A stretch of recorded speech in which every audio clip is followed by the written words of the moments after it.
அதே மாதிரி நிறைய பேர் வீட்டில் வந்து பாருங்க ஆர்ஓ போட்டுட்டு இருப்பாங்க. தண்ணி பிடிச்சி ஒரு குடத்துல வைக்கிற பழக்கமே இருக்காது இல்லைங்களா? தண்ணி பிடிச்சி ஒரு குடத்துல வைக்கணும்.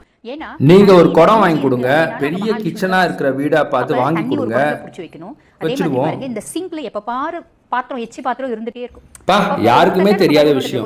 நீங்க வேணா வந்து கழுவி கொடுத்துட்டு போங்களா அக்கறை இல்லாத இருந்தா. ஒரு டெய்லி வந்து பாலை காய்ச்சறது, பாலை பொங்க விடுறது, தீய விடுறது, அந்த மாதிரி தீஞ்ச வாசனை அப்படின்றது வீட்டுல வரக்கூடாது. டெய்லி தீய விடுறதுக்கும் பாலை பொங்க விடுறதுக்கும் நாங்க என்ன லூசுங்களா? வீட்டுல காஃபி டீயே குடிக்க மாட்டாங்க. அதனால பால் தயிர் நெய் வீட்டுல இருக்கவே இருக்காது. பால் தயிர் நெய் வீட்டுல தாராளமா இருக்கணும். அதெல்லாம் மகாலட்சுமியோட வாசம். உங்க பேச்ச கேட்டா குடும்பம் நாசம். பால் நெய் தயிருக்கு மாசம் ஒரு 3000 ரூபாய் அனுப்பிச்சிடுங்க. நீங்கெல்லாம் எங்க இருந்துங்க கிளம்பி வரீங்க?